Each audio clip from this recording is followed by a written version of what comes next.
الحمد للہ وکفى عباده الذین اصطفى. رب ذو جلال کی عنایات نوازشات انگنت لا تعداد. انہی میں سے ایک امام بخاری اور امام مسلم نے حضرت ابو ہریرہ رضی اللہ تعالی عنہ سے روایت کیا، نبی محترم صلی اللہ علیہ وسلم نے ارشاد فرمایا، اللہ رب العالمین ارشاد فرماتے ہیں، اذا اراد عبدی ان یکتب خطیئۃ فلا تکتبوها حتی عملها، کہ میرا بندہ جب غلطی کا ارادہ کرے تو اسے لکھنا نہیں یہاں تک کہ وہ بندہ کر لے. فَإِنْ عَمِلَهَا فَاكْتُبُوا بِمِثْلِهَا فَإِنْ عَمِلَهَا فَاكْتُبُوا مِثْلَهَا، اگر وہ برائی کر لے تو جیسی اس نے کی ویسے ہی لکھو.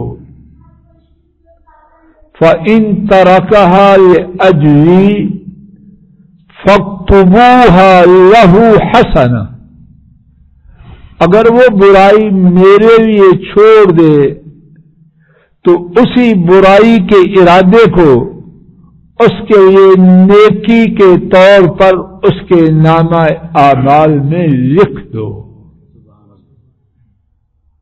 دوبارہ غور فرمائیے، اور یہی سبق ہے آج کا. برائی کا ارادہ کیا تو فرشتے جو لکھنے والے ہیں انہیں لکھنے کی ممانعت ہے، رک جاؤ، دیکھو کیا کرتا ہے.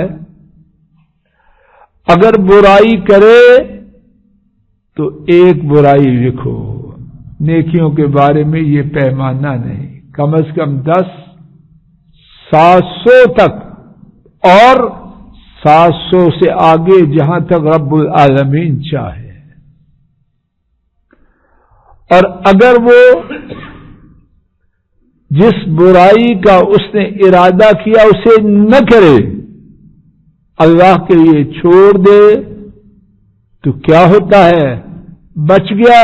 نہیں، صرف یہ نہیں، رب العالمین کا حکم یہ ہے کہ اس چھوڑے ہوئے ارادے کو اس کے لیے نیکی اس کے نامہ اعمال میں لکھ.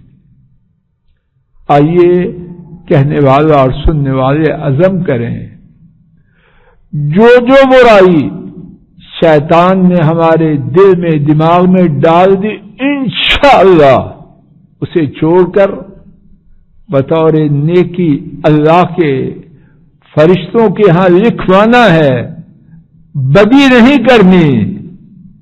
ایسا نہ ہو کہ ایک بدی میرے اور آپ کی تباہی کے لیے فیصلہ کن کردار ادا کر دے. اللہ مجھے آپ کو برے ارادوں سے بچائے، اور جو برے ارادے ہم کر چکے اللہ اپنی ذات کے لیے انہیں چھڑوا کر ہمارے لیے نیکیاں بنا دے. آخر دعوانا الحمد للہ رب العالمین. الحمد للہ رب العالمین.